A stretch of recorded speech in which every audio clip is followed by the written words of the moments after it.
नमस्कार दोस्तों, स्वागत है आपका आपके अपने ही चैनल खबरी बाजार में। दोस्तों, कुछ ही दिनों पहले जीएसटी काउंसिल हुई थी। उसमें निर्मला सीतारमण जी ने कुछ बड़े फैसले लिए।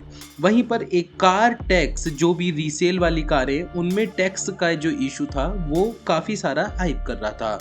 वहीं पर हमने ये भी देखा कि टाइम्स नाउ के प्रवक्ता एक अपने मन से बनाया हुआ कैलकुलेशन करते हैं, जो आप आगे वीडियो क्लिप में भी देख सकते हैं। 2024 में आपने कार बेची, कितने में बेची? 1 लाख में बेची। अब सरकार क्या कह रही है कि आपने खरीदा कितने में? 6 लाख में।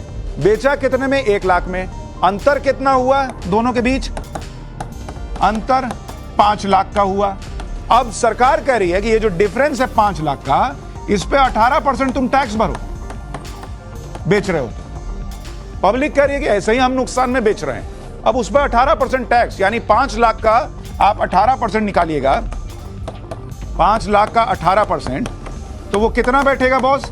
90,000 रुपया। 90,000 रुपया में टैक्स चला जाएगा सरकार को। मतलब 1 लाख रुपया में गाड़ी बेचे 90,000 सरकार को दे देंगे, तो 10,000 रुपया बचेगा।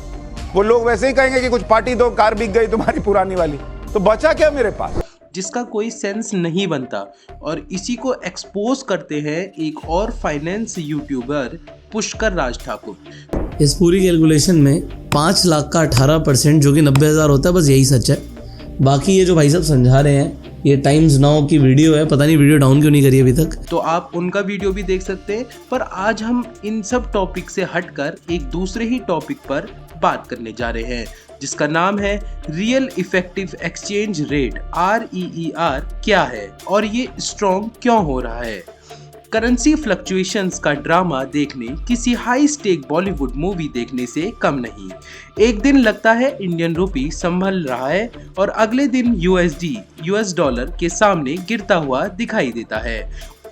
और इस बीच एक टर्म अक्सर समाचार में छा जाता है, रियल इफेक्टिव एक्सचेंज रेट, रीर। तो चलिए इस REER रीर का फंडा समझते हैं और देखते हैं कि ये स्ट्रॉन्ग कैसे हो रहा है जबकि रुपी गिर रहा है। आसान भाषा में रीर एक कंट्री की करेंसी का कंपैरिजन है उसके ट्रेडिंग पार्टनर्स की करेंसी के साथ, वो भी इन्फ्लेशन एडजस्ट करके। इसका काम है बताना कि करेंसी दुनिया के बाजार में कितनी फिट है। अगर रीर बढ़ता है तो इसका मतलब है कि करेंसी ओवरवैल्यूड है, जो एक्सपोर्ट्स के लिए महंगे और इंपोर्ट्स के लिए सस्ता बनता है। वहीं अगर रीर गिरता है तो करेंसी अंडरवैल्यूड होती है, जो एक्सपोर्ट्स को कॉम्पिटिटिव बनाती है। अब रीर स्ट्रॉन्ग और रुपी वीक, इसका एक कंपैरिजन देखते हैं। अब बात यह है कि अगर रीर स्ट्रॉन्ग है तो रुपी USD के सामने क्यों गिर रहा है। ये समझने के लिए हमें डोमेस्टिक और ग्लोबल फैक्टर्स को एनालाइज करना होगा। USD का पावर शुभ, US डॉलर का दुनिया का सुपर हीरो करेंसी क्यों कहा जाता है, ये समझना मुश्किल नहीं। जब भी दुनिया में अनसर्टेनिटी होती है, USD सेव हेवन बन जाता है। डोनाल्ड ट्रंप की प्रेसिडेंसी के टाइम उनका America first formula, tax cut और बूमिंग स्टॉक मार्केट ने डॉलर को और स्ट्रॉन्ग बनाया। आज भी फेडरल रिजर्व के एग्रेसिव पॉलिसीज और इन्वेस्टर कॉन्फिडेंस की वजह से USD का डोमिनेंस बना हुआ है। इंडिया का रीर बढ़ रहा है। इसके कारण है controlled inflation, trade achievement, crude oil prices. Controlled inflation, India की इन्फ्लेशन रेट काफ़ी मॉडरेट रही है, जो रुपी को ग्लोबल टर्म्स में स्टेबल रखता है। ट्रेड अचीवमेंट, IT और फार्मा जैसे सेक्टर्स में स्ट्रॉन्ग एक्सपोर्ट परफॉर्मेंस ने रीर को बूस्ट किया है। क्रूड ऑयल प्राइसेस, पिछले कुछ महीनों में ऑयल के प्राइसेस में गिरावट ने बड़ी मदद करी। कैपिटल आउटफ्लोज और ट्रेड बैलेंस का तनाव, जबकि रीर ट्रेड कम्पिटिटिवनेस दिखाता है। रुपी का USD के अगेंस्ट गिरना ज़्यादा कैपिटल आउटफ्लोज की वजह से होता है। फॉरेन इन्वेस्टर जब बेटर रिटर्न्स के लिए US में पैसा लगाते हैं तो INR पे प्रेशर बढ़ता है। अब ग्लोबल ड्रामा का इम्पैक्ट, इस पूरे ड्रामा का क्या है। दुनिया सिर्फ इंडियन रुपी पे फोकस नहीं कर रही, अपने ही इश्यूज से जूझ रही है, जैसे कि चाइना की स्लो डाउन स्टोरी। चाइना के इकोनॉमिक चैलेंजेस ने इंडिया को एक अच्छे ऑल्टरनेटिव की तरह प्रेजेंट किया। Geopolitical tension, trade war, sanctions और अलायंसेस की रीशफलिंग ने अनसर्टेनिटी बढ़ाई।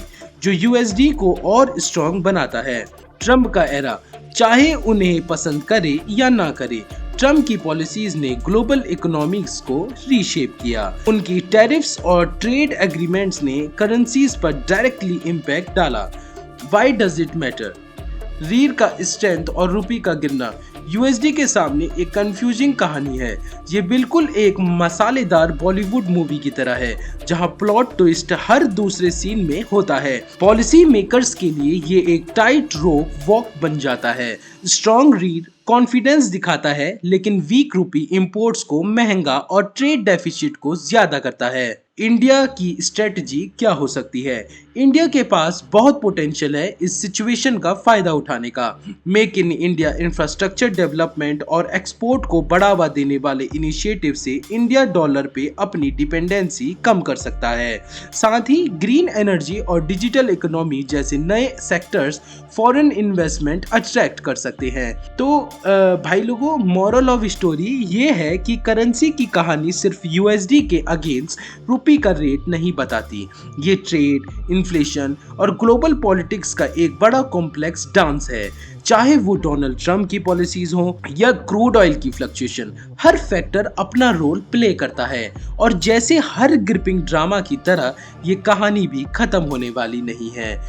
रुपी की जर्नी इन्वॉल्व होती रहेगी नए ट्विस्ट और टर्न्स के साथ। तो अपना पॉपकॉर्न रेडी रखिए, क्योंकि ये फाइनेंशियल थ्रिलर अभी शुरू ही हुआ है।